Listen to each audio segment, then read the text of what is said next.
Good afternoon. I'm Shannon Derejo from Creamer Media. Welcome to our first webinar of 2025 on South Africa's energy outlook. We're starting the year off on an excellent note, with more than 1,400 people having registered to listen to the insights of our panel of experts who will share their understanding on a wide range of electricity-related matters. Today's webinar is brought to you by EY Africa, Aon South Africa, Development Bank of Southern Africa, Rand Merchant Bank, ENGIE, Siyavuya Power Projects, WEG, and Stratus. We thank our sponsors for their support in making this webinar possible.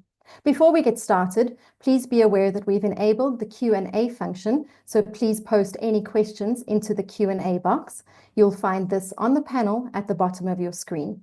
The panelists will try and answer as many of your questions as possible throughout the discussion. To encourage interaction, we've also enabled the chat function, so you can network with the panelists via the chat box. You'll also find this at the bottom of your screen. Please do not, however, post any questions in the chat box, as we may miss them. You can post all your questions into the Q&A instead.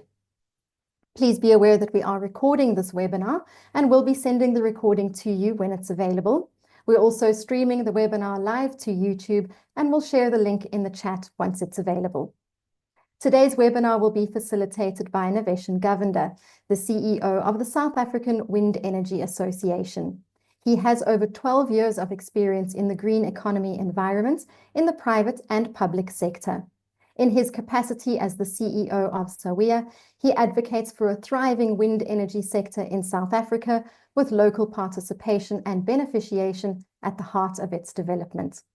Naveshan will facilitate the discussion with our panel, which includes Segomocho Skeppers, the interim CEO of the National Transmission Company South Africa; Sandile Hlophe, the Africa Government and Infrastructure Leader and Partner at EY Africa; Mpho Mokwele, Group Executive for Transacting Infrastructure Deal Execution at Development Bank of Southern Africa; Santesh Pillay, Strategic Account Manager for Renewable Energy and Construction at Aon South Africa; Bernard Magoro, Head of the Independent Power Producers Office; Mo Hussein, Country Manager for South Africa and MD of Renewables for Asia, Middle East and Africa at ENGIE; and Keith Webb, Senior Investment Banker for Infrastructure Finance at Rand Merchant Bank.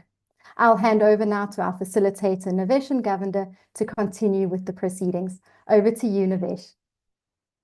Thank you very much, Shannon, and good afternoon, everybody, and thank you for joining the webinar today. As I've been introduced, my name is Naveshan Govender. I am the CEO of the South African Wind Energy Association, and thank you to Creamer Media for inviting me back to facilitate this extremely important conversation around South Africa's energy outlook for 2025, with the aim of tackling transmission. To provide some context, the South African renewable energy industry has experienced several hurdles over the last 2 years due to grid constraints, especially in the resource-rich Cape provinces. This has led us to not meeting our IRP 2019 renewable energy targets and determined megawatt allocations in the public procurement program, and this predominantly applicable to wind energy. This could be characterized as a threat to both energy security and economic growth, which hinders South Africa's progress to the energy transition. Last year, the National Transmission Company of South Africa, or the NTCSA, produced an attractive transmission development plan, providing the 2035 vision for transmission aligned to national imperatives. The TDP outlines about 14,000 kilometers of transmission lines and supporting grid infrastructure to be constructed over the next 10 years. Whilst the TDP is ambitious, challenges in construction, supply chain capacity, statutory approvals, and specific investments will alter the rate at which transmission is rolled out. To attract investment and accelerate transmission rollout, we see that government, in consultation with industry stakeholders, is currently exploring the adoption of independent transmission projects, with a pilot tender program earmarked to be issued in the 3rd quarter of this year. By introducing ITPs, government aims to attract private investment and share the risks associated with construction and maintenance of transmission at large. I strongly believe that getting transmission infrastructure right is critical, considering South Africa's just energy transition framework, the shifting towards cleaner energy production, and the longevity of energy security for the country. By example, the JET implementation plan expects an addition of 6 gigawatts of new renewable capacity into the grid by 2027, with a total investment in wind, solar, and energy storage estimated at around 500 billion over this period. On the policy front, I think it is important for us to recognize and commend government for spearheading sectoral reforms towards sustainability. The recent promulgation of the Electricity Regulation Amendment Act ushered the introduction of an independent transmission system operator and a wholesale electricity market platform with the draft market code already developed and in consultation. These developments, coupled with private sector investment and readiness in renewable energy, makes the case for urgent and rapid rollout of transmission infrastructure as the backbone of the country's energy transition. But ladies and gentlemen, this is enough from me to hear to listen to the panelists. We have a panel of handsome young men who are going to change the energy landscape with their focus on prioritizing transmission infrastructure and improving grid capacity, grid access, and grid allocation to accelerate new generation capacity with energy security for South Africa in mind. So with that, colleagues, let's set the scene. The importance of the transmission network has been described as arteries and veins of the body. It transmits the necessary energy to enable work. South Africa is in a situation where grid constraints are hindering the development of new generation and therefore slowing down the energy transition. In our opening remarks, I would like each of the panelists to provide their introductory remarks, considering and addressing the factors that have led us down this path and how we will make a step change to move us to the right direction. I know in the hot seat today is going to be Mr. Seko Mokcho Schwippers, so I'm going to have him give us the first word. So Interim CEO, from a national transmission perspective, what has led us down this path and how are we going to make it? Thank you very much, Niveshan. I appreciate the opportunity. Yeah, I suppose we can still say for today and tomorrow, Happy New Year to everybody, and best wishes for 2025. Yeah, thanks again for inviting us to this panel. We appreciate it. I will try to cover some of the questions that you have raised very briefly in terms of, as you said, what led us down this path, and what are we doing to change direction and move in the desired direction where we'll have adequate transmission capacity for the country. Perhaps it would also be useful to just state, and maybe this is obvious for different colleagues on the call, that we are not in a unique position. This question around transmission capacity is actually a global one. All transmission system operators are tackling this as everybody is looking to see how they transition. So we are not unique, and every grid, almost by design, does not have unlimited capacity. Depending on your endowment as a country in terms of resources that underpin your economic growth, your network will be configured differently. So we have what we have. In terms of a legacy where our economy was powered through coal and the network was designed around that.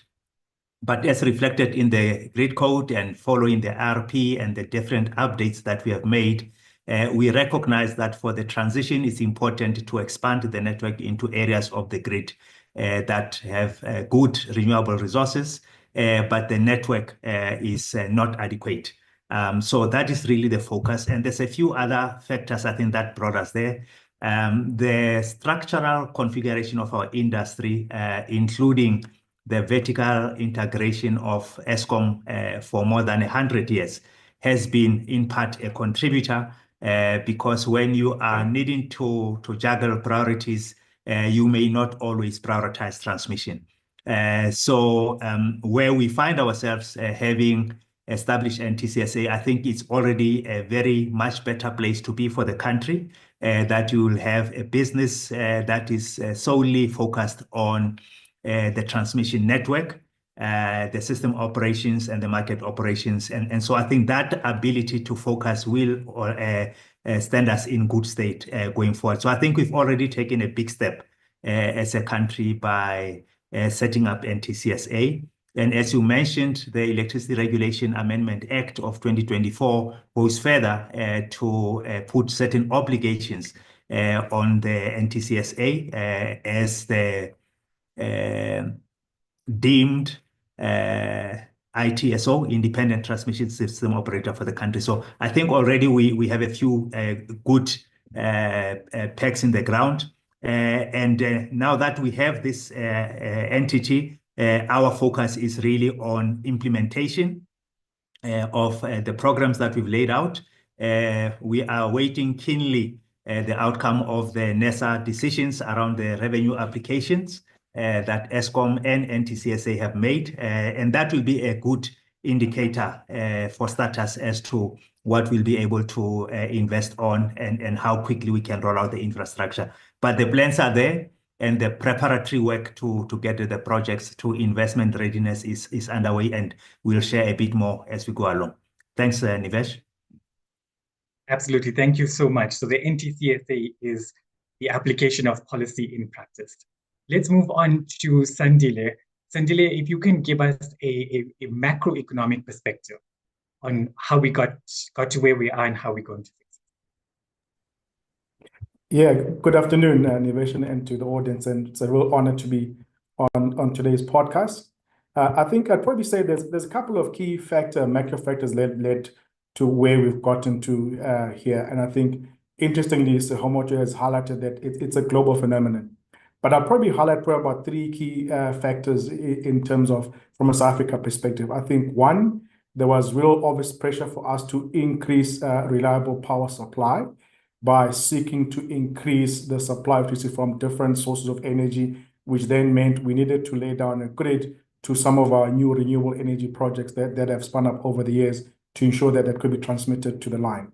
And this is important because it will lead to an improved grid reliability and also increased power supply from different energy resources that also help us get onto the carbon reduction journey that we've been working on. The other most important aspect, which is critical to remember, is economic growth. I think post-COVID, we have seen a resurgence in economic activity in most countries, including South Africa. So therefore, this is putting huge pressure and demand on more energy supply into broader parts of the country and broader sectors of manufacturing. So an important part has been economic growth, which is positive. So therefore, to ensure that we can meet and keep up with the economic growth demands of the country, that is why we're having to increase the transmission lines for energy. And then thirdly, I think if you look at South Africa's commitment towards the just energy transition and ensuring that we participate in using renewable energy in terms of how we manufacture our products to ensure that we are not impacted by some of the export tariffs that will be coming in a couple of years down, especially from EU around, sort of the CBAM impact of having higher taxes on goods that are manufactured with carbon-intensive energy generation. So to support renewable energy generation, we then needed to ensure that we roll out broader transmission infrastructure to some of the other different parts of the country where we are generating energy, beyond and outside the traditional Mpumalanga area where we use a lot of coal to generate. That is one of the sort of key big factors. And I think an important spin-off from this project, what it does, it will also help us attract new investment because there's quite a lot of investment that's available in supporting just energy transition. So this will increase investment flows into the country, help us rebalance our balance of payments as well. But more importantly, we'll be able to create more jobs as we increase energy capacity across the country and across different energy sectors. So I think in key summary, I think some of the important factors that got us here were like industrial growth, having to ensure continued energy supply stability, driving economic growth, supporting our renewable energy journey. But the spin-offs are additional investment into the country and job creation. Thank you. Absolutely. Thank you so much, Sandile. Economic growth is at the heart of everything we're doing when it comes to energy. I think what the sector is looking for is the certainty and consistency that's coming out. So, this conversation becomes extremely important to set that tone for the rest of the year and the years to come. But let's move on to Mr. Mahoro. Mr. Mahoro, all eyes on you with ITPs coming, right? And from a national procurement perspective, give us your introductory. Thank you, Nivesh, and good afternoon, everyone that joined us this afternoon.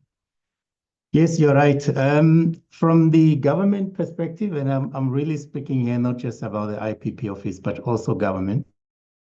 We have already sent out the signal. We understand the problem statement. We actually had the first-hand experience of these grid challenges that we are facing. We've had 2 programs where we were not able to appoint wind projects in particular.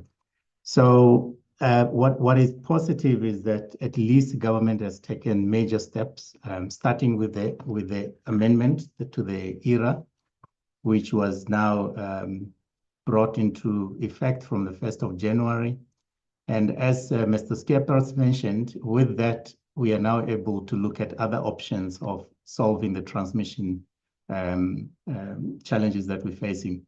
And we're also looking at how best do we optimize that together with the generation programs that we're running as well. So yes, we have a serious challenge, but we are here.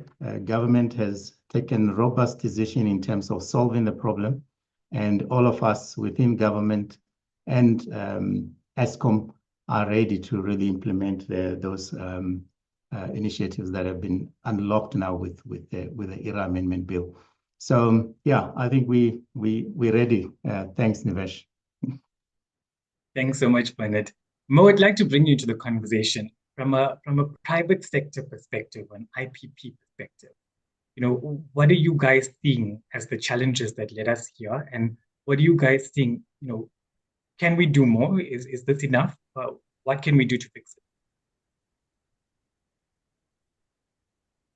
Look, I think it's abundantly clear to us in South Africa and globally that this transition to low carbon is unstoppable. It has started, and I think it's going to continue to accelerate. Of course, there are going to be some short-term interruptions, some bumps in the road along the way. But the transition, I believe, is going to be going forward at pace. Now, logically, that means that areas of high natural resources will be utilized first. And I think we see that very evidently in South Africa, right? So the Northern Cape, Western Cape, Eastern Cape are provinces with high natural resources for both solar and wind. And we currently sit in a situation where the constraints on the grid is inhibiting additional generation. And I think what has been said earlier is totally true in that the authorities, government, have recognized this and have started to put in place, especially the ERA and the NTCSA, the opportunity to invite the private sector to participate with government to unlock the current situation of the transmission gridlock. NG, for example, has participated in these type of opportunities elsewhere in the world. And today, in fact, we operate as an independent, let's say, operator of transmission infrastructure of 8,000 kilometers of transmission infrastructure. In fact, in the last month, we won 1,000 kilometers in Peru. So I do believe that it is correct to say the constraints we face in South Africa is not unique to South Africa, but I also believe that we need to recognize the importance of unblocking this. Because again, it's a situation that we need to resolve, that we need to fix. Because if we want to unlock and unblock the potential of the country, not only for renewables, we talk about green hydrogen, all the other associated benefits of the low carbon economy, We can only do so if we accelerate towards unblocking the constraints that we see at the moment, which is fundamental to, let's say, creating the capacity for continued investments in the renewable space. Thank you so much, Mo. Lots of optimism then from private sector.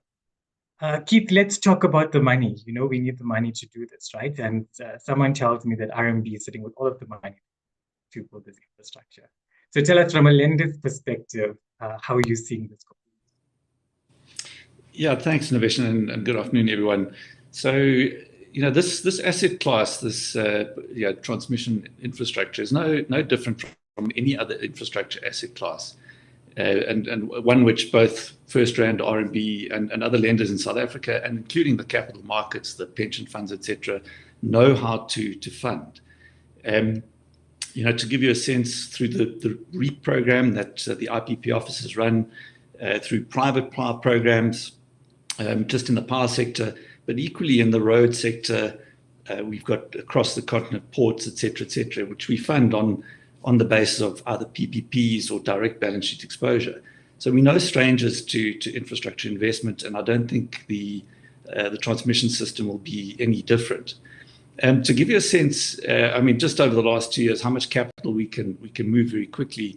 I think it's been over 50 billion rand that just, you know, RMB has facilitated into the generation side, so that, you know, we can absolutely facilitate that sort of scale of investment into the transmission infrastructure. Just to give you 3 sort of key areas that we can invest in, or how we invest. One is on balance sheet. You know, so to the extent that we've now got an NTCSA that has been set up, it's been well capacitated and has a balance sheet that is, and a revenue line that's bankable, absolutely. That, you know, NTCSA can raise funding from the capital markets, the banks. Secondly, the ITP model, which has been noted, it's sort of a PPP model. You know, to the extent that those programs run through, we can absolutely support our clients into those sectors.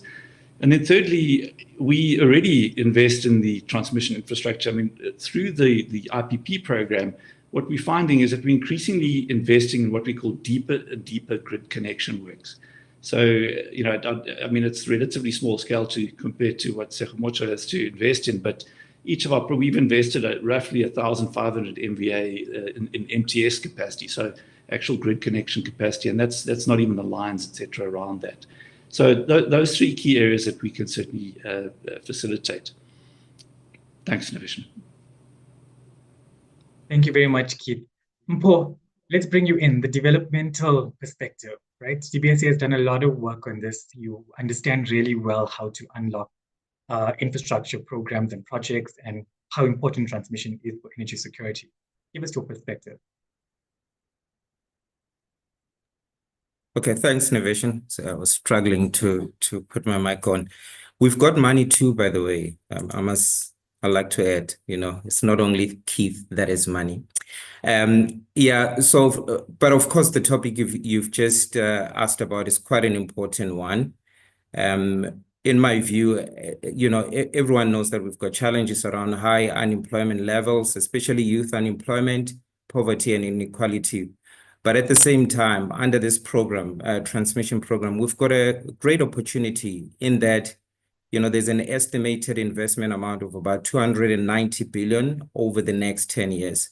So the question, and I think in the opening remarks from the other speakers, is how do we leverage this transmission infrastructure program to stimulate economic growth? So it's an important question that we need to answer. So it's not only about putting the pylons onto the ground and so on, but it's also about creating jobs. It's about stimulating economic growth.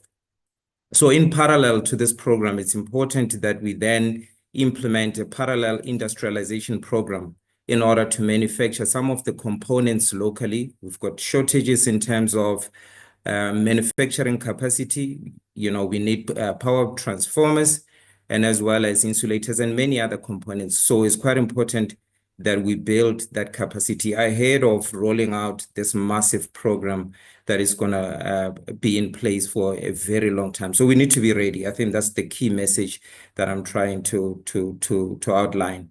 And of course, such components, you know, that manufacturing capacity we can export. those components in the neighboring countries.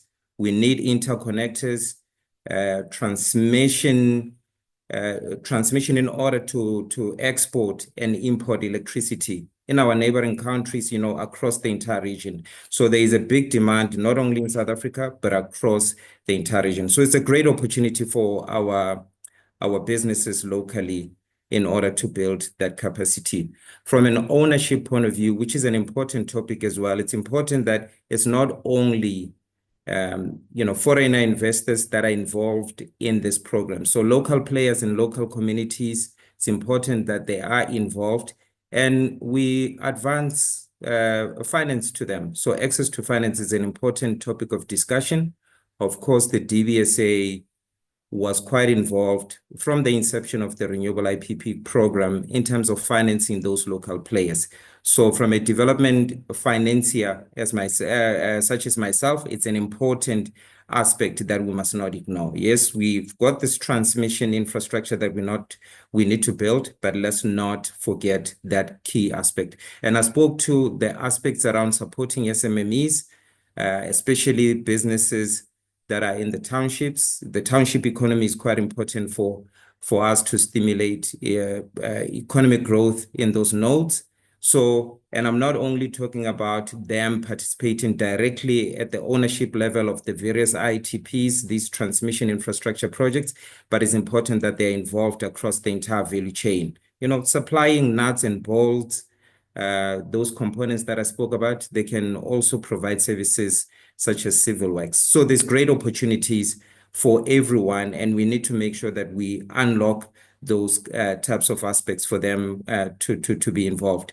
The final point that I thought is quite important as well, we've got skills capacity shortages, but on the other hand, we speak about we need to create employment. We've got the high unemployment rates that we're struggling with. So we need to implement a skills development program in tandem with rolling out this infrastructure, this transmission infrastructure program, especially along the various transmission corridors identified in the transmission development plan. So it's important we do that in order to create jobs in the process of implementing all of this. So those are my thoughts, Niveshan, in terms of how this program, how we can do things differently compared to when we implemented the Renewable IPP program. So let's be ready in terms of what is coming our way in order to try to resolve some of those socioeconomic challenges. I'll leave it there. Thanks. Thank you very much, Paul. I love that you are focused on the developmental aspect and local beneficiation particularly. And I'm hoping later on in the session, we'll hear more about how DVSA is doing things different to the commercial banks to actually encourage more of that localization coming through this program. Santish, let's move on to you. From an Aon perspective, you were looking from an insurer's perspective. So you were looking at all of the risks that these people wanna do over the next couple of years. Tell us from your perspective, how are you seeing things? Well, thanks, Niveshan, and afternoon, everybody. As Andile pointed out, it's no secret that the current energy infrastructure is not sufficient for South Africa's economic growth.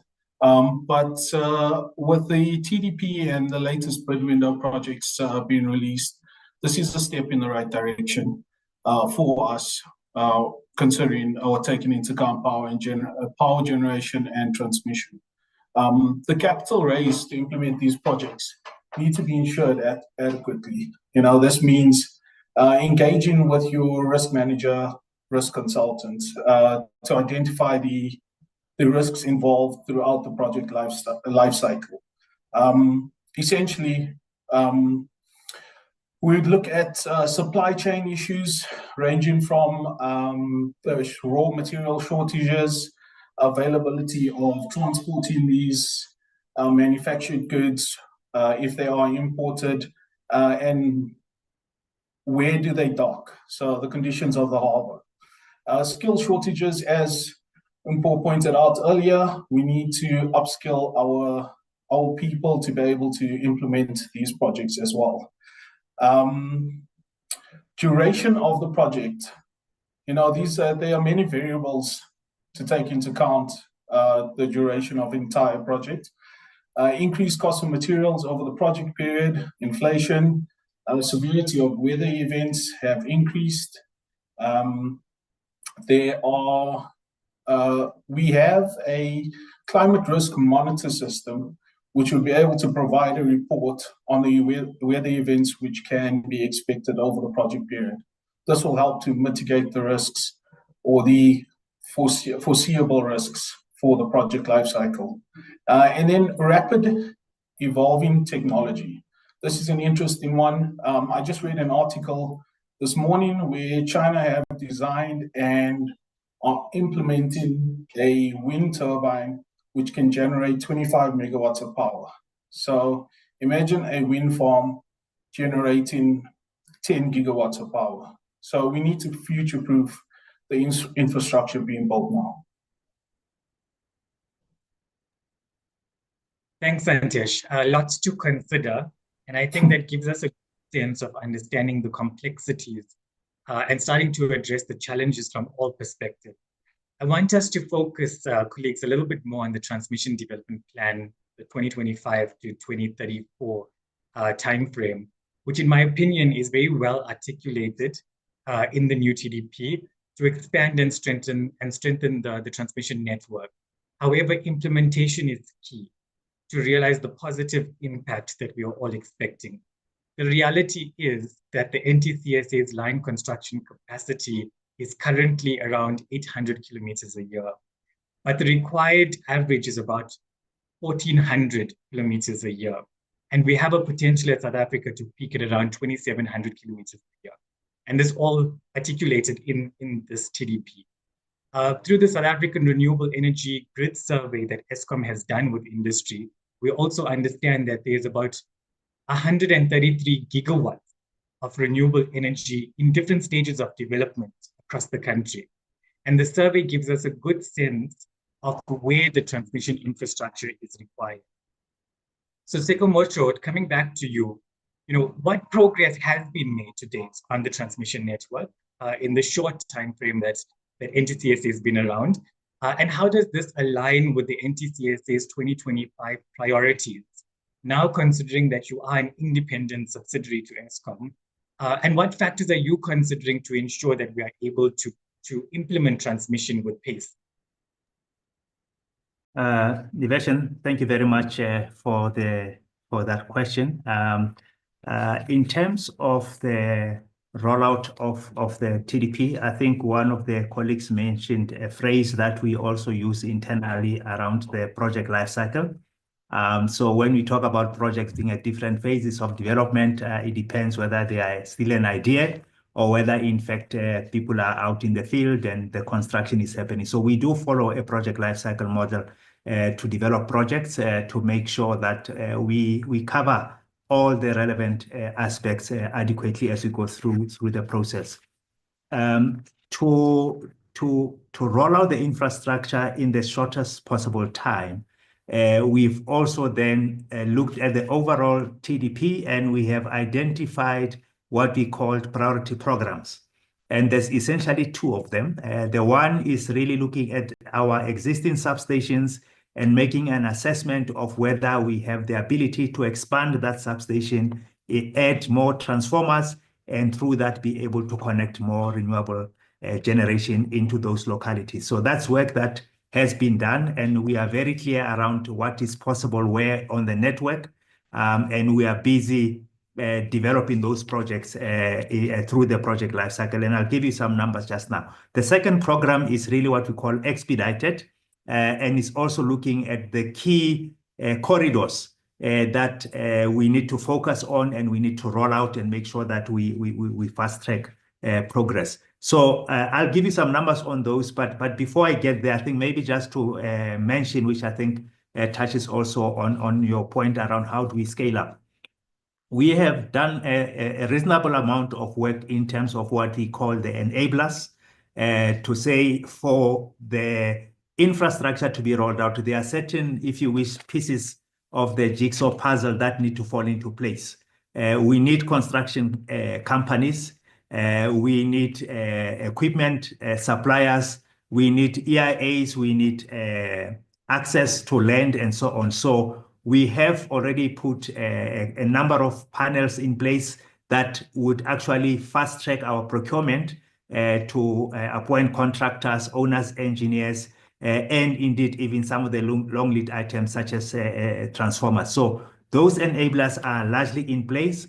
We are getting a lot of support from government through NICOM, in particular with regard to servitude acquisition, and this addresses two dimensions. The one is the government itself is a significant owner of land in the country. And so when we need to transit through government-owned land, we are looking to find ways to speed up that process so that the law and the necessary requirements can be satisfied. Secondly, where we traverse private land, we seek to negotiate with the landowners to reach agreement for us to be able to get passage. In rare occasions, you do find that you have difficulty in reaching agreement.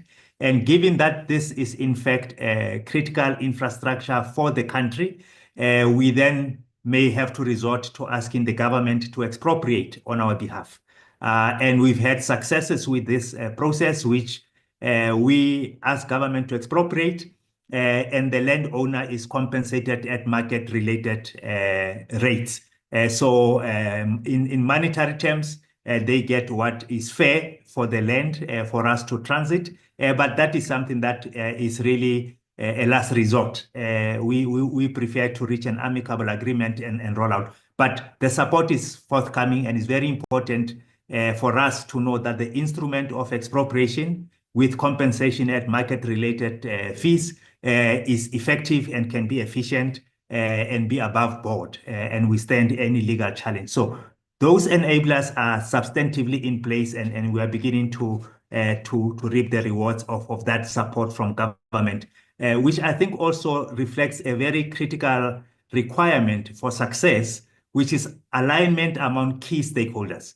And I think as we speak here, and I think in general, there is, I think, a lot of consensus to say we need to roll out the infrastructure. It is not debated. It's really around how do we do it? How do we do it faster and better? Yes, we must ensure we comply with the law, that we do things in a safe way, but we are not debating whether we should or we shouldn't. And I think that is really a big step forward in the national discourse. So coming back to the progress we are making, as we speak, and I mentioned the project lifecycle, so maybe just the two key phases that I will mention. There's others, but they may not be relevant here. The one phase that is important is around the definition phase as we frame it. And this is really where you deal with the detail, where you do the EIAs, where you negotiate for servitudes and so on. And it's normally the longest phase in the project development because especially when you're talking transmission lines that run hundreds of kilometers, you have lots of stakeholders that you need to work with and reach agreements. So that's a very important phase that we are working on. And in that phase, we currently have, in terms of line kilometers, we have just over 3,200 kilometers of transmission lines that are in that phase.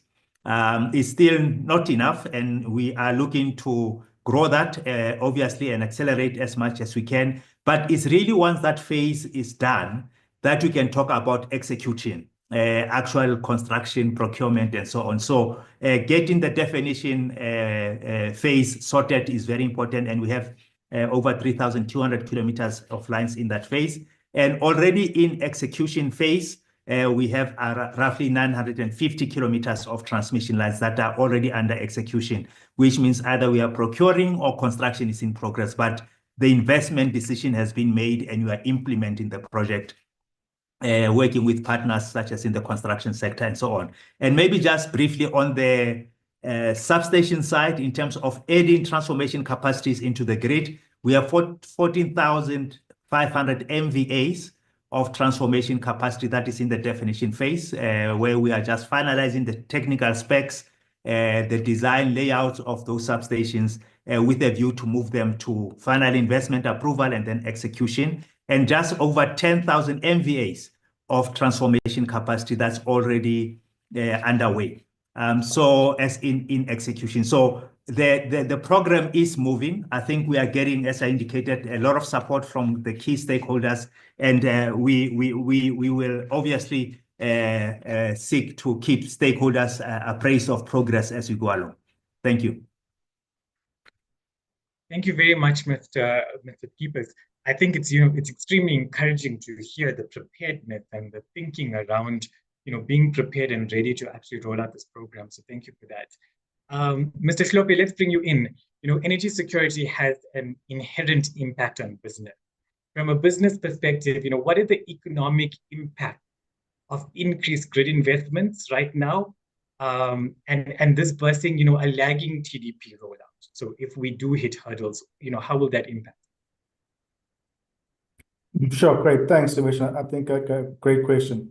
I think that the importance of grid rollout really can't be further extenuated. There are a lot of key factors. So the important stuff to think about is how do we ensure that we assist our manufacturing sector to be able to decarbonize their manufacturing production lines so that they're able to continue to export their goods without additional sort of green energy type penalties. So that's the sort of first key thing to think about. That's where the importance and impact of the economy would be. The next sort of key side when thinking about what's important from an economic impact perspective is naturally job creation. If you think about the construction and maintenance of the new and transmission lines, this will impact related infrastructure in various sectors, such as in engineering, construction, and adding more skills into that space. Additionally, increased industrial activity can also lead to further job creation, as I've highlighted in the manufacturing and services sectors, to drive more investment and growth in that particular perspective. The other important thing really around the positive impact of going on a grid expansion program in any country is that you are able to then position the economy for investment marketing to show that we are preparing for growth, we are geared for growth, we've got sufficient capacity to keep manufacturing going. So it becomes a great attractor of investment. So modernizing the grid can really be able to attract not only both domestic and foreign investment, I think is highlighted by investment colleagues, and industries that are most likely to invest in this region can then count on steady energy supply from the perspective, which then means we continue to be able to manufacture and actually grow from that perspective. And the current rollout projects, I think, is highlighted by Mr. Skeepers. You will see that some of the programs and projects, as they continue to roll out, you have impact on other related industries, which also then stimulates more jobs and more economic growth. So I think in summary, there's a huge spin-off in terms of investing in SA's grid is likely to have a very positive impact in industrial activity, on employment, driving economic growth, and also enhancing the export capability of our manufacturing entities. I think those are probably some of the key factors I would highlight from the innovation. Thanks. Thanks so much, Sandile. Bernard, with everything going on, it's evident that a lot of work is going into piloting the new National Procurement Program, ITP. With lessons learned from REAP over the last 10 years, and with talks of an independent ITP office, potentially the IPP office, filling in this role, what role will the IPP office play, really? So basically what I'm asking is, where does the mandate come from for the ITP program, and how will the process unfold? Thank you, Nivesh. Look, fortunately, the era is very clear in terms of how this process will unfold. So if we start with the lessons, so we are already in discussions with Eskom, NTCSA, National Treasury, and the department in terms of conceptualizing discussion for over a year now. And as part of that is to making sure that legally, all the building blocks are in place, the governance processes are in place. Following the promulgation of ERA amendment, the work now on the regulations, you will recall that on the generation side in 2011, we had to put together that new GenRegs. So the same process is being followed here for transmission as well. So regulations will soon be published for comments, which will give effect to ERA. so that the minister can then proceed with the issuing of the determination. So that answers the question around the mandate. So IRA amendment is very clear. The minister will issue a determination after a concurrence with Minister of Finance and the regulator. And once that is done, as part of the determination, it will make it clear who will then run the procurement process and who will be the buyer for that infrastructure. So that's how the mandate will unfold. So that finalized soon. But I think what is important for the market, especially those who have joined us, is to take advantage of the opportunity that we have created through the RFI. So the IPP office has been mandated to run the request for information to try and get a sense of market appetite, both from EPC's perspective, prospective developers, lenders, and that is a very comprehensive list of questions that we want to get as much information as possible, and that will influence the design of the RFP at the end of the day. Our mandate as the IPP office, for now, we are running the RFI. There is going to be a pilot that will be launched sometime this year, and as part of that pilot, we will then get even further more lessons from the process, and then the full rollout of the IPT model. So we can't wait for that. But yeah, the first step is to get the RFI and get those information back, analyze it, and see the rollout of the full program. So if you can go into the IPP office website, you'll be able to find the link, and then let us know what would you want to see in the RFP. What should the structure of the IPT model look like? Is it a BOT? Is it BOT, BOOT? And also funding, cost recovery mechanism, security that the developers might be looking for. So please, we're looking forward to that. That is closing on the 28th of Feb, and then it will take us about a month to analyze that information and then publish the result. But as I said, a lot of work is happening in parallel in preparation of designing the RFP for the pilot. Thank you, Nivesh. Thank you very much, Bernard. Mr. Hussein, as a renewable energy developer, what is NG's ambitions for private sector participation in South Africa's IT program? And how does this compare to some of your transmission projects globally? Look, I think, we, as I said, have been involved in investments in transmission infrastructure in other parts of the world, and South Africa will be treated no differently. I think any investor, foreign or local, would want to see policy and regulatory certainty. I know that the RFI Bernard refers to has been out in the market, but as soon as the authorities are in a position to share or publish or distribute the framework under which investments can be made for the, let's say, investments in transmission infrastructure, we would be able to do so. I do think, though, that what is important to recognize and to address is the execution of these projects.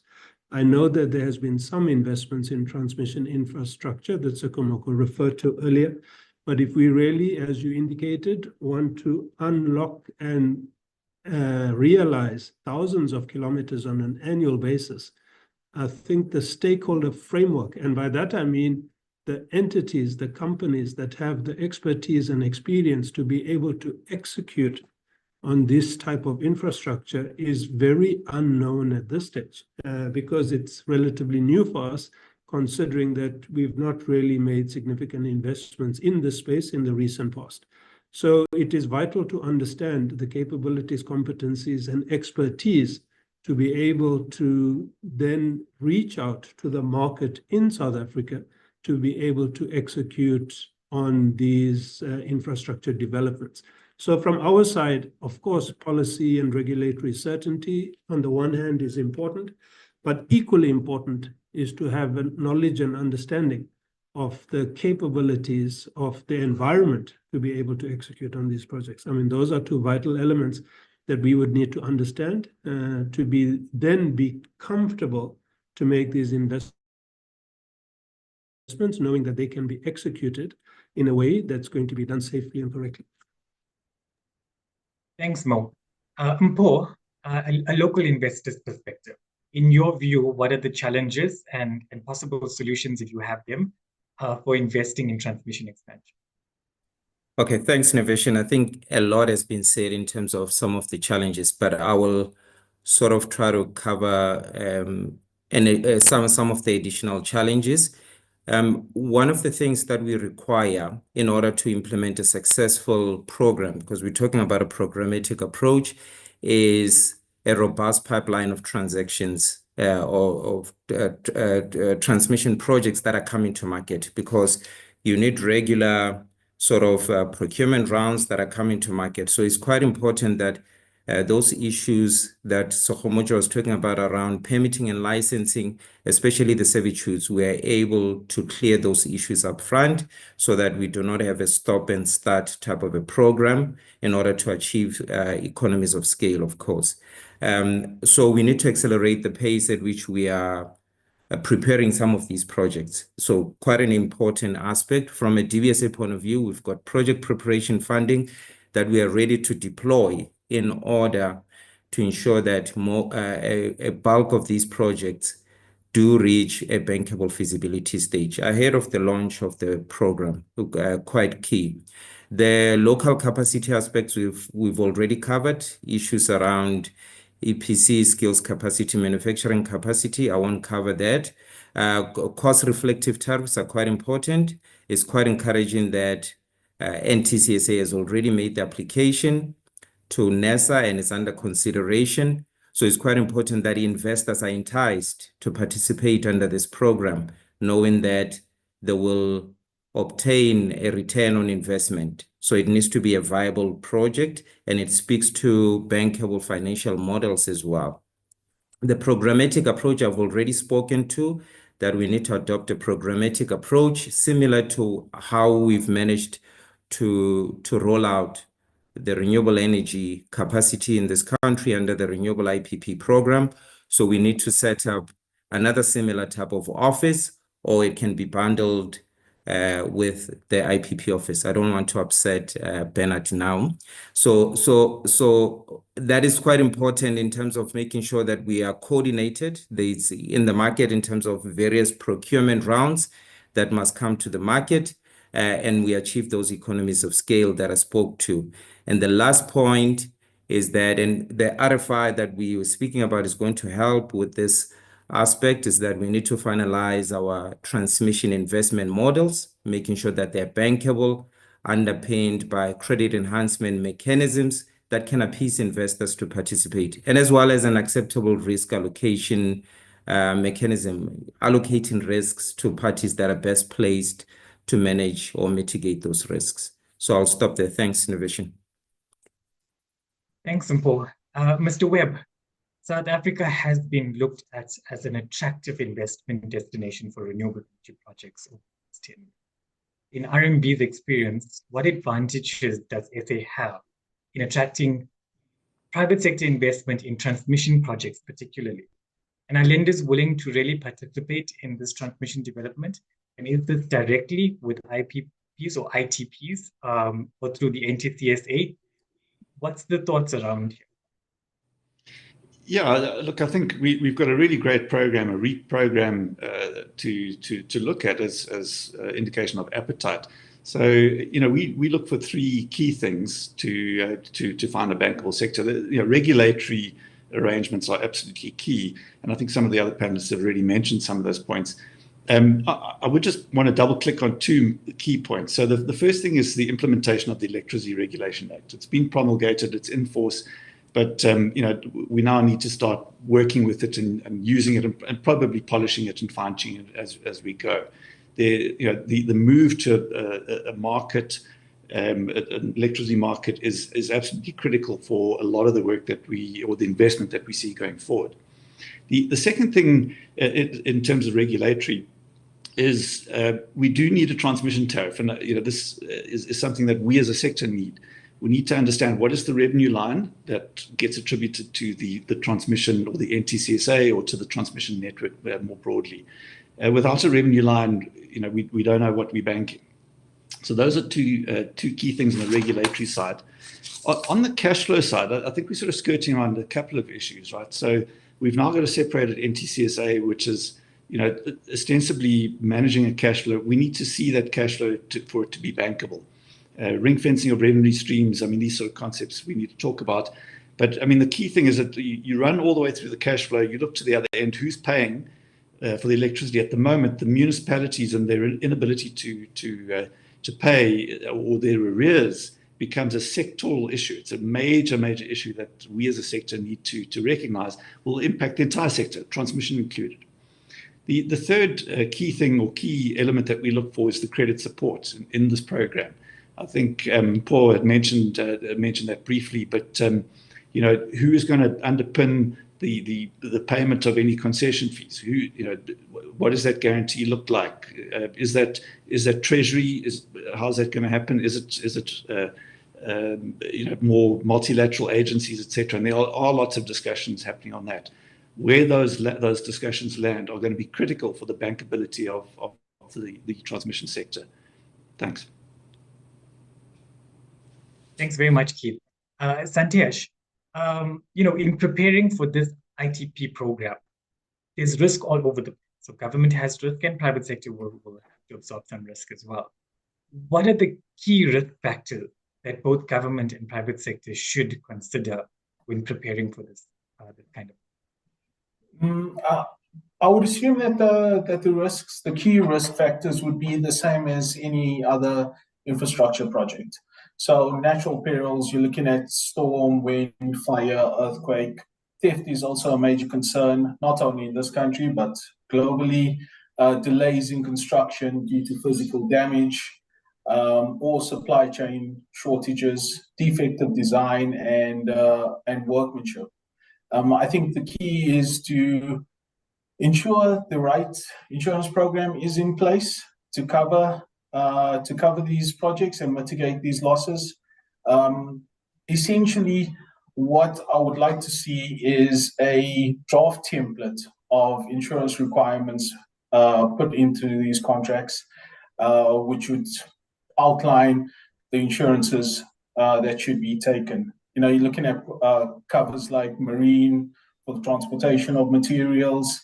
This could include delay in startup should there be any damage to the materials during transit, physical damage during the construction period, including any damage to third parties, and delay in startup again should there be losses during the construction period. Environmental liability.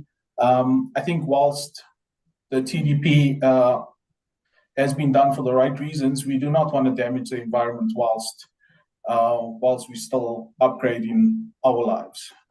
Professional indemnity for that defective design or workmanship, and then performance guarantees, should the contractor not fulfill the responsibilities. And then once that phase is completed, operational all risks, including business interruption and third-party liability. And there's various innovative ways to structure these programs.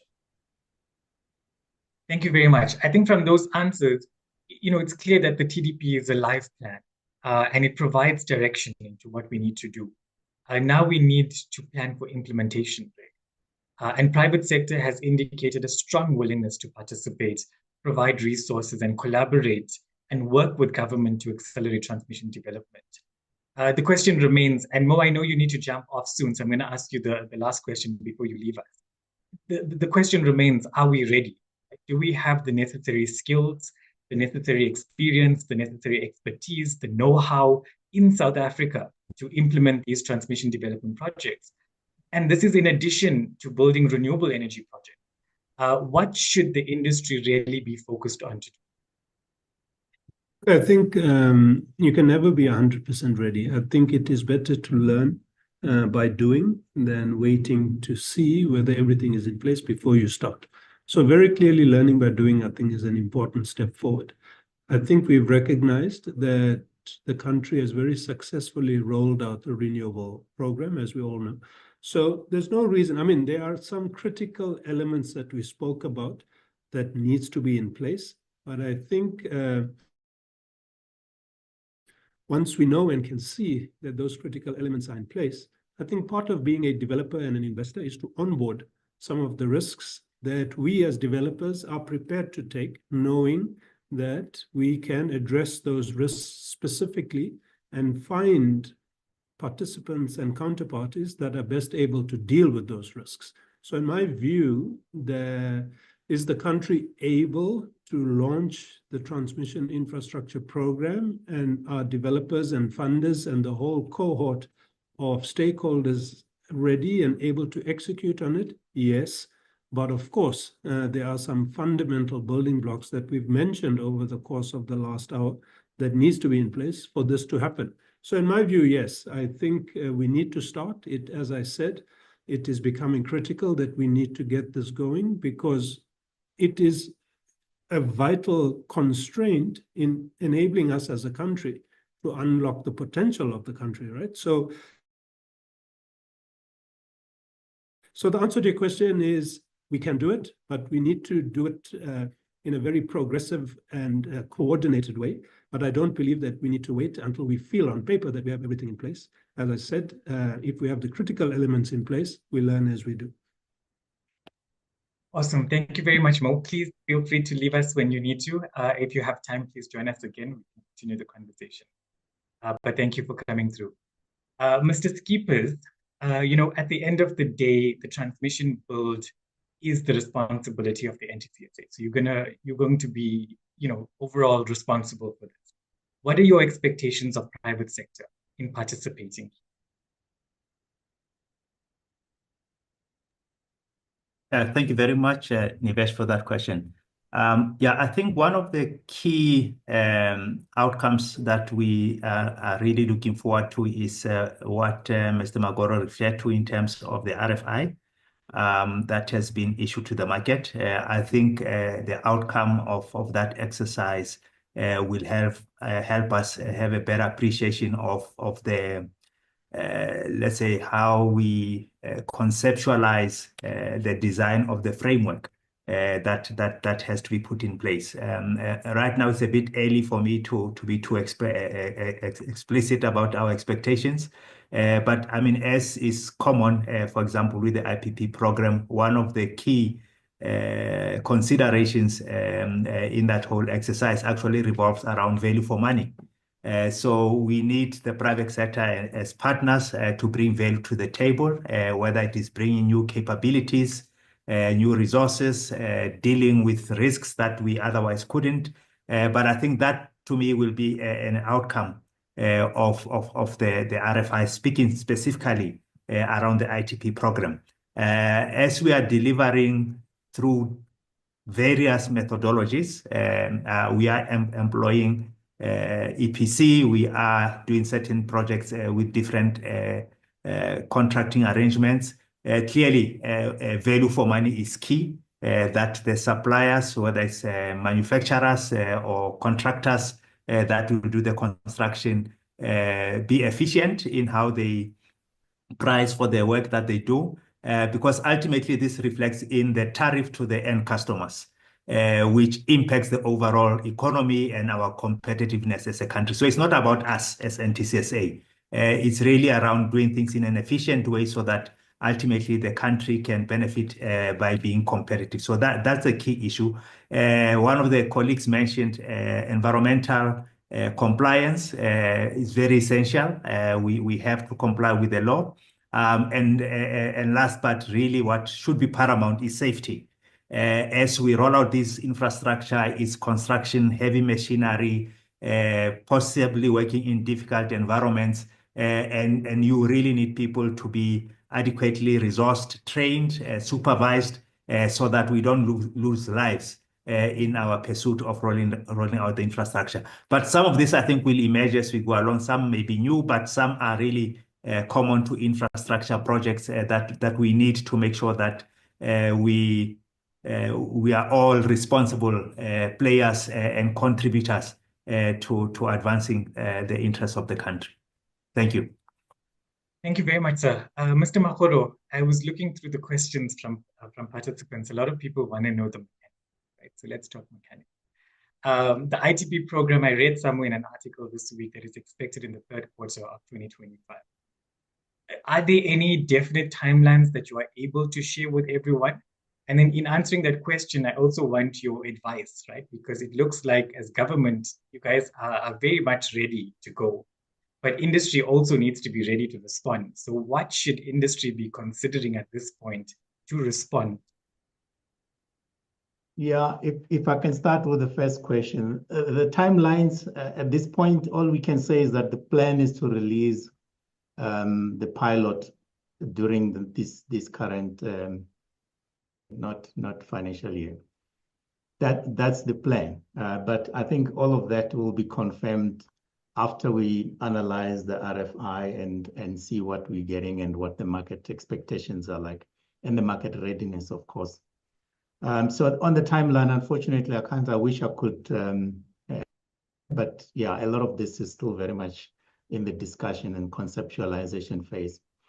So I agree with you. The market wants to be ready, but I think the one thing to keep in mind, we are not here for the first time. I think you know that if it's a concession, the risk allocation is clear. There will be a development phase of it, which the IPP or the IPT in this case will have to take. Development, design, financing, construction, operating, maintenance. So all of that is things that are obvious. We should expect that in the risk allocation, that the IPT concessionaire will have to take care of all of that.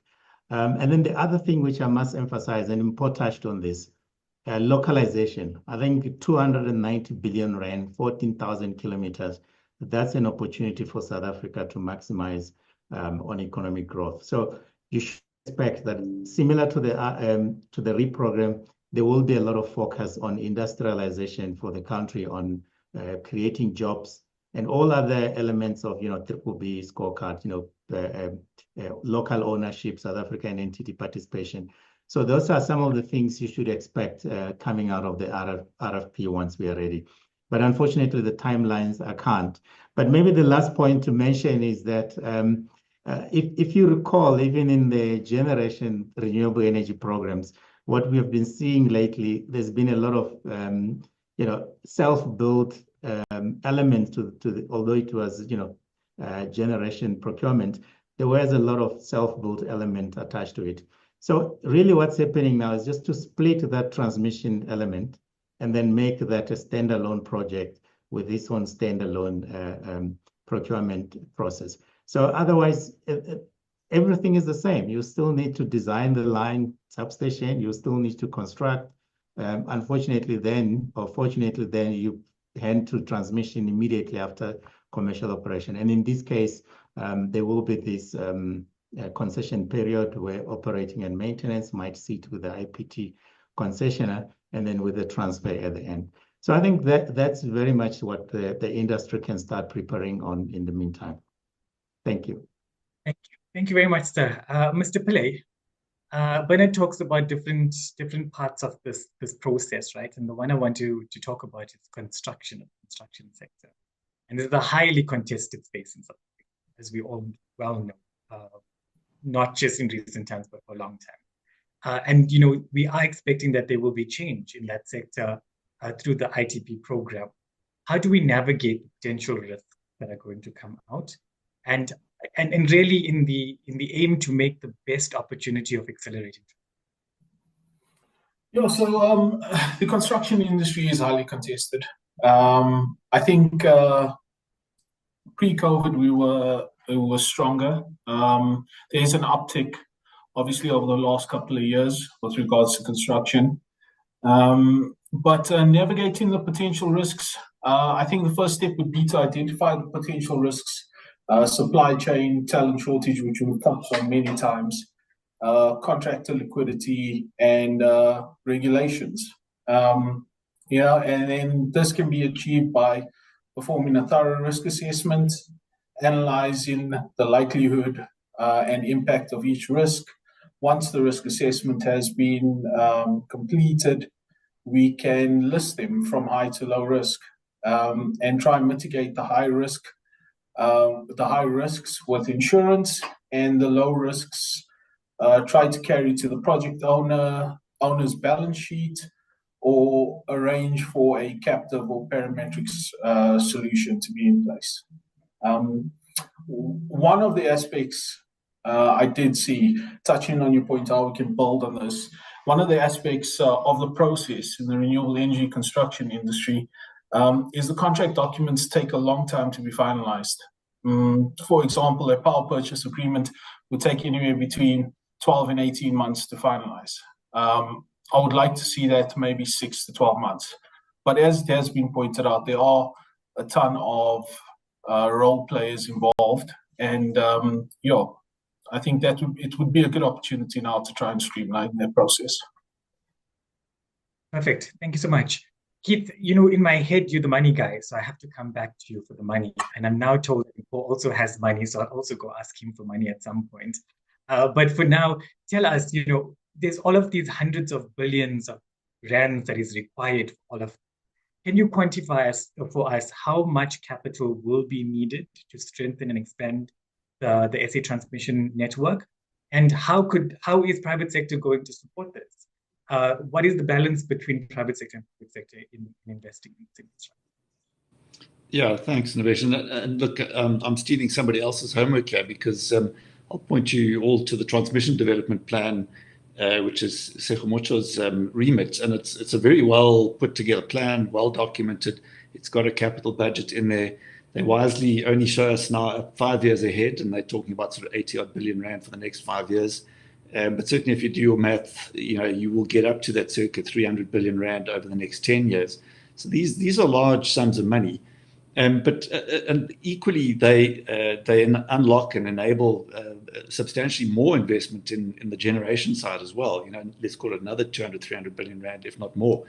So, you know, these are big numbers. But what you realize is that South Africa has got a very deep and liquid capital market and a very strong banking sector, and we are seen, as I said before, fairly well in the international markets as well. So, you know, a well-structured program, a good regulatory framework, known risks, really attracts capital. We've never seen capital or funding being a constraint. Certainly, so far in the last 10 years with the REIT program, never had that issue. So, you know, I think it's all to play for. And you know, I mean, if I make one sort of final point, I guess is. You know, really what we're trying to do here is bring the lowest cost renewable generation capacity onto the grid. We're trying to access that superb wind and solar resource that we've got in this country. It's something that we need to take advantage of, and we're trying to find the most efficient way to transmit that to the load centers. You know, there is an element of energy transition that we're excited about, and then you know, the local industrialization. It's got huge knock-on effects into the economy, and we as a financial sector are certainly looking forward to the future in the sector. Thanks, Keith. I think you're going to go down the same route, right? That there's no lack of money. But what I want to follow on with is, you know, the model we implement is going to be important, how we use that. So what transmission investment models do you believe is to be viable, but not only just viable, also most impactful for the procurement of ITP? Okay, thanks, Nivishan. Quite an important question. And I think the RFI is going to assist as well once those responses have been received and the IPP office and government have analyzed, you know, the perspective from various investors and like-minded, you know, sort of organizations such as ourselves as financiers as well. So the first point, before I get into the ITP models, it's quite important that the NTCSA on their side, they must continue to build and upgrade transmission. So, which is quite different from the ITP type of models. So, and NTCSA, of course, we know they implement transmission via EPCM type of models, EPC models.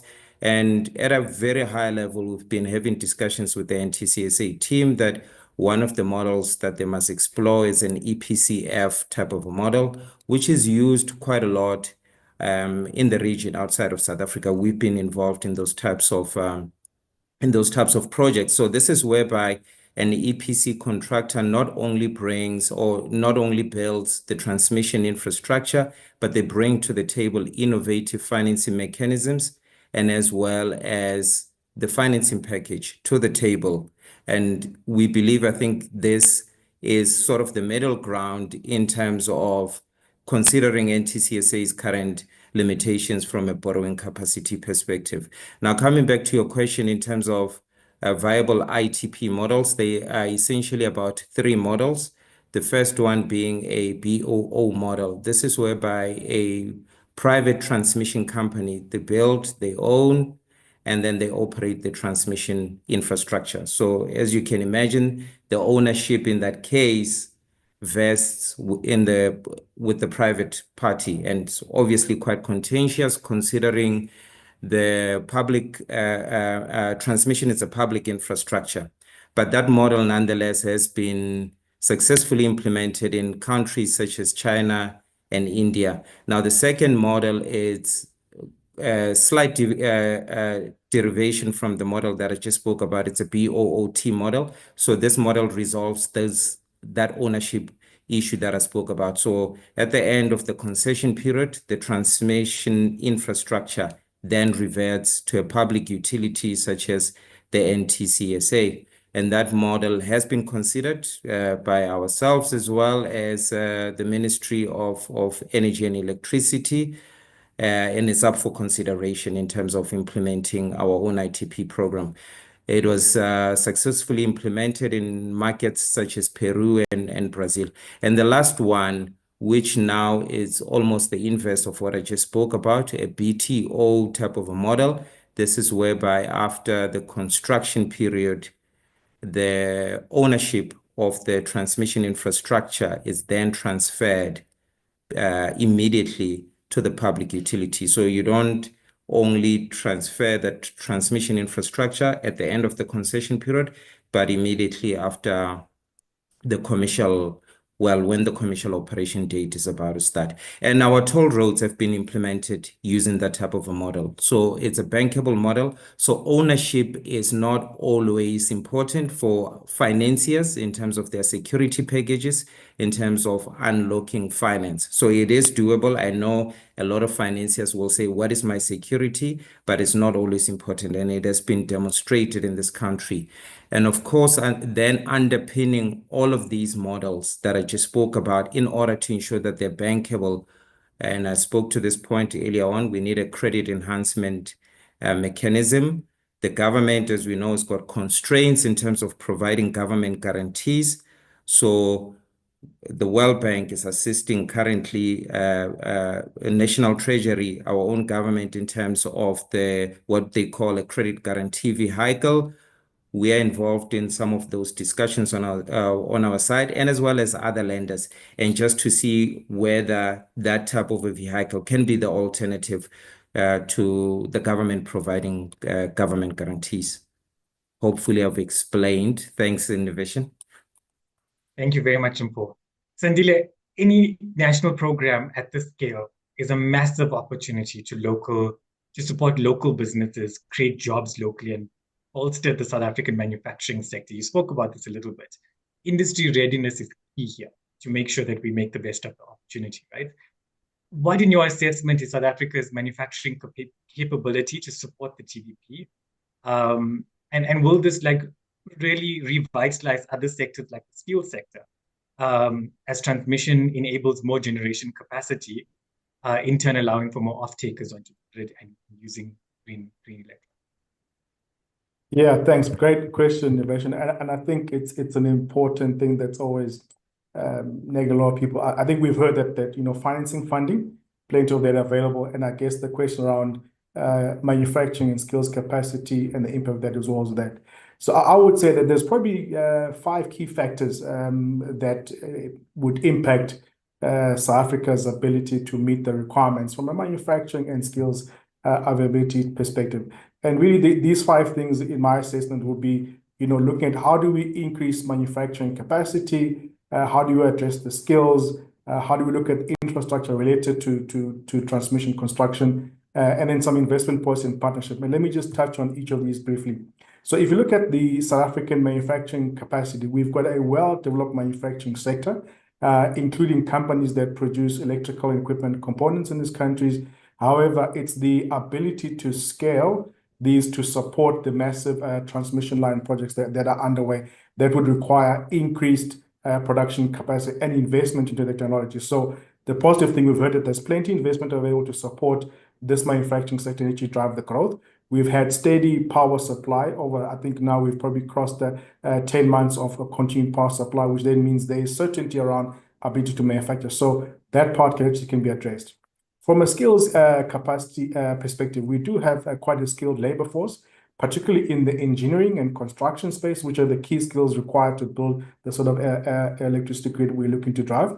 But there needs to be additional training and development programs to support and increase more skills into this space to ensure that we've got sufficient workers available to support a large-scale project. So we've got a very strong engineering and construction base in this country that can be scaled. Again, that means opportunity for more investment in these sectors. From an infrastructure perspective, there is existing infrastructure for transportation and logistics, which are going to play a crucial role in ensuring timely delivery of the various materials and equipment needed to drive the construction of the transmission lines across the country.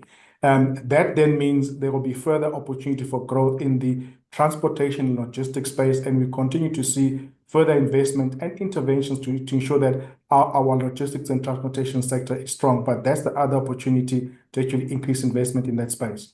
Then last, in terms of, I think almost close to the second last point, investment and policy support. I think government policies and investment strategy into the sector will be critical. And I think some of the colleagues on the panel already highlighted what some of these are and what are required. But important, a supportive regulatory environment, particularly around enabling funding mechanisms, enabling various partnering and collaboration structure will be quite key to ensure that. And I think that's continuing work in that sense.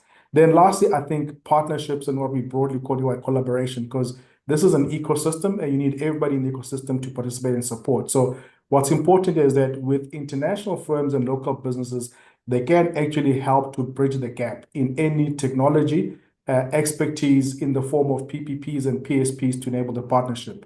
So I think really in summary, I think while South Africa has a strong foundation to build upon, significant effort needs to be applied into ensuring further investment into the manufacturing sector, addressing the training and upskilling, and also addressing the logistics and transportation infrastructure to ensure we can meet our ambition goals of laying down 14,000 kilometers of transmission lines over the next decade. I hope that adds some color innovation. Thanks.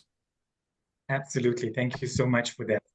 Gentlemen, we are very quickly running out of time. I did have another question for you guys, but I'm going to change this very slightly. So as we conclude, I'm going to ask for your final remarks, a very short takeaway for the people on this call. Let's come back to the energy outlook for 2025 and beyond, and how the TDP and the ITP program that we've been talking about will align with the just energy transition, and really having energy security in mind for the long term of South Africa. So I'm going to allow you guys to give us your final comments. Bernard, let's start with you this time. Wrap it up for us. Yeah, so, I mean, we're all waiting for the IRP to be gazetted. We know that the draft is out for comments and soon we'll probably hear. And the numbers that you quoted, yes, we hope that the program in such a way that, everyone has been talking about, give us a long-term view of what you're going to procure in the next 5-10 years. So that's the nice thing about the IRP. So we're all waiting, and hopefully with that, the IPT will also be in support of that. With the initiatives that transmission is also taking to unlock more transmission capacity, curtailment that's now under consideration by the regulator. So I think for us as the IPP office, what we are doing is to now prepare for the rollout of the programs. Firstly, there's IPT, but we also have to remember that we need a lot of generation capacity. 2030, Eskom will start the shutdowns. I think about 8 gigawatt that will go by 2033. So there is a lot of work that needs to happen, and all of us have to start that work today. Some of the considerations, we will be changing our design of the programs so that if it means that we chase the rollout of the TDP in terms of future procurement round for generation, we have to do that. If it means we combine the two, align transmission development with future generation capacity, we'll have to do that. So there is no time to wait. We have to, unfortunately, build this ship as we're sailing. And that's what we're going to do as the IPP office.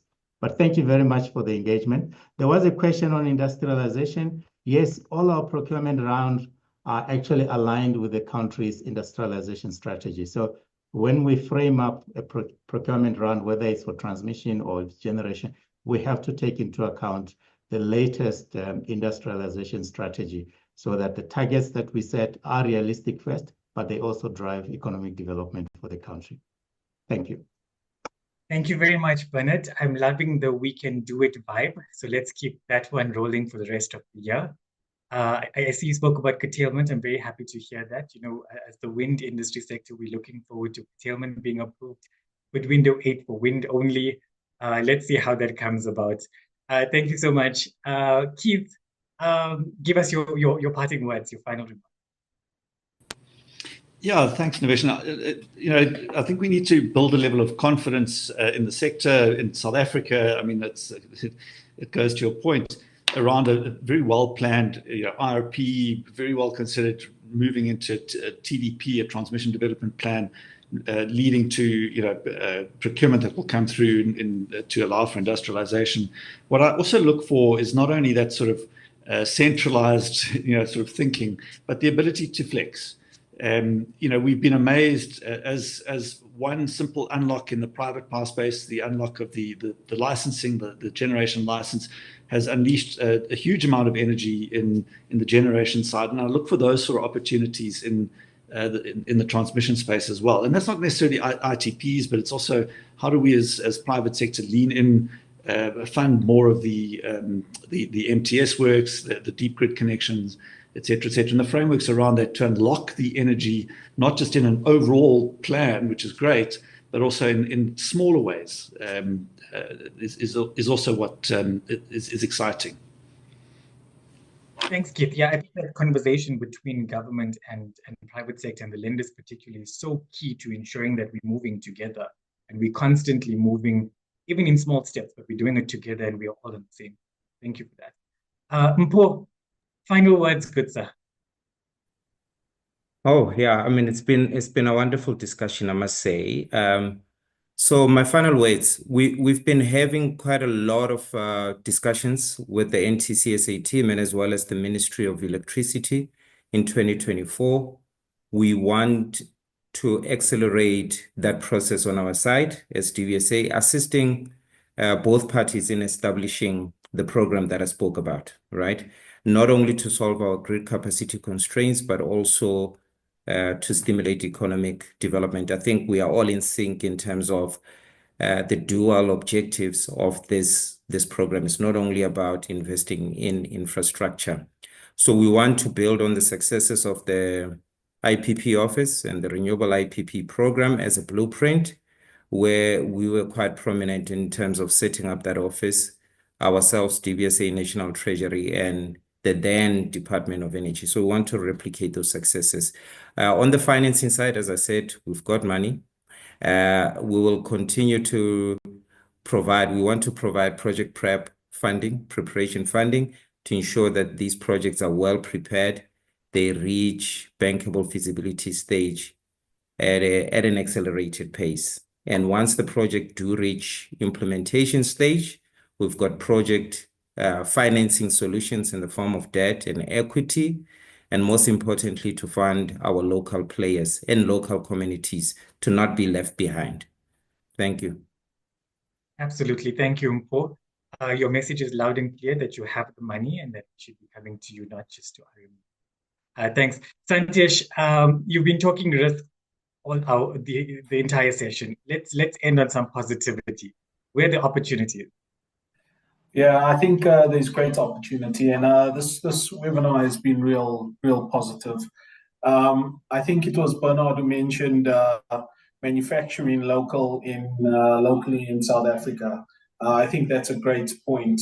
Imagine all the components for a wind solar-based project manufactured and exported out of here or used for our own projects. I think that could be a real positive for the South African economy. Upskilling South Africans and creating more jobs. I do actually feel much better after this call about where we're going. But yeah, just thank you to all the panelists, and yeah, it's been a pleasure. Thank you very much. Sandile, final comments, please, sir. Thanks. I think in closing for me, I think we've heard that we've got the money, we've got a great transmission development plan articulated by NTC with all stakeholders consulted. So therefore, I think the key thing is for us to roll up our sleeves and let's just do it. Thank you. Thank you so much. Mr. Skippers, let's put it in context. We are building more transmission to ensure more new generation capacity, and this mostly coming from renewable energy sources. Given all the comments and the remarks and the recommendation that you've gotten today to consider, what is your outlook for transmission development to unlock new generation capacity? And how does this assist the NTCSA with building a reliable and resilient grid going forward? Niveshan, thank you very much. I think a lot of wisdom has been shared, all various different perspectives, and really much appreciated. I know there have been a lot of questions in the Q&A that we didn't get to, and we'll make time to look at those because I'm sure some of those are also highlight important perspectives that perhaps we did not get to talk about. Overall, I think we're in a good space. I think I'm positive we can make this happen. I'm positive about that. I'm not saying it's going to be easy, but I think when we are aligned and we are focused, we can overcome anything. So I'm very positive about where we are and where we are going. Maybe just to add a little bit, because I know there's a strong focus around the expanding to the Greater Cape provinces, and it's very important and it's receiving a lot of focus. But I think it's also important to understand that the just energy transition also talks to what happens in Mpumalanga. And we should not forget that part of the network and the communities and the business that are affected in that area. And what we do see is having indicated where capacity is available on the grid in the northeast, and even some of the inland provinces, there's a lot of interest that is growing in that space. And I think it's important that we keep the balance in ensuring that we don't create another challenge for ourselves by ignoring what's really a critical part of the economy. So the jet should not be just about the Northern Cape and Cape provinces. It's a country thing, and we need to make sure that we address all the potential challenges proactively. And perhaps just a last one, which is something that, again, I think as we go forward, we will need to clarify around the IRP, whether the IRP is a government plan or it's a country plan. Because from a TSO point of view, we need to plan for the country. And we are operating on the basis that the IRP is the country plan. Because if we don't have a reference plan, we're going to really have huge challenges with ensuring that as we design and build the network into the future, that we address not just the megawatts, but also the grid stability aspects that go with the intermittent resources that we are deploying at large scale. So it's going to be important that we also just clarify and align those things. And very lastly, I've heard this phrase, which I've learned now around a programmatic approach to doing things and being able to scale up. Very important. And we are working very closely with DBSA and other stakeholders to make sure that we are able to ramp up. But equally, it's important that we build a bit of discipline in how we deal with connection applications for purposes of ensuring grid stability. In the same way we want programmatic approach, we are proposing a batched approach to how we deal with connection applications, because everything that connects to the electrical power system has an impact on the overall system. and we cannot make a proper assessment and design and roll out the necessary infrastructure. If we are dealing with significant application every other week, it becomes impossible. So that's something we would like the sector to support us, the industry to support us, to say, let's bring some semblance of order.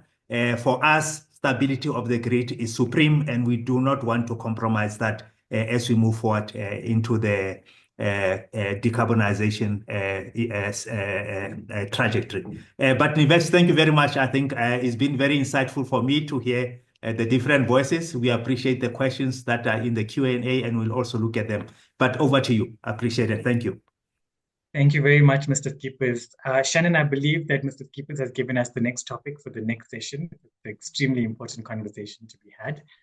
So let me apologize to the ladies and gentlemen who have posted questions. We've not managed to get to them today, but we will distribute that to the panelists and ask them to respond and try to get them out to you. As I conclude the session, it is inspiring to see that we have capable people having constructive engagements to successfully address the deficits that we're seeing, especially in the energy sector. I want to extend my gratitude to all of the speakers for their insightful contributions and perspectives on South Africa's transmission expansion.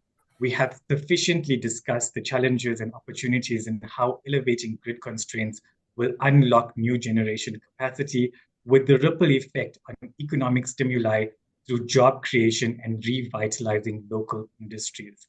The speakers have really highlighted how essential public procurement or private partnerships are to successfully ensure the TDP rollout, supported by new and innovative approaches such as the ITP framework that we've been talking about. Transmission infrastructure must remain a central focus if we are to achieve our energy goals and support South Africa's economic recovery. A mountain of work lies ahead of us, ladies and gentlemen. But with continued collaboration and dedication, like we've seen on today's call, we can pave the way for our energy transition with energy security in mind. Thank you also to Creamer Media for hosting this webinar and inviting us to share this information today. And to the audience for tuning in. We trust that the insights have been fruitful, and I look forward to seeing how the momentum we've generated here will help shape the way forward. Ladies and gentlemen, I am Nivesh Govender, wishing you a successful, positive, and healthy 2025. Shannon, back to you. Thanks so much, Nivesh. That brings us to the end of our webinar. I'd like to thank you, Nivesh, for enabling a robust and engaging discussion on this important topic of South Africa's energy industry. Thank you also to our panelists, Sekgomocho Skeepers from the National Transmission Company South Africa, Sandile Hlope from EY Africa, Bernard Magoro from the Independent Power Producers Office, Mo Hussein from ENGIE, Keith Webb from Rand Merchant Bank, Mpho Mkwele from Development Bank of Southern Africa, and Santesh Pillay from Aeon South Africa. A big thank you to our sponsors, EY Africa, Aeon South Africa, Development Bank of Southern Africa, Rand Merchant Bank, ENGIE, Siyavuya Power Projects, WEG, and Stratus for their support in making this webinar possible.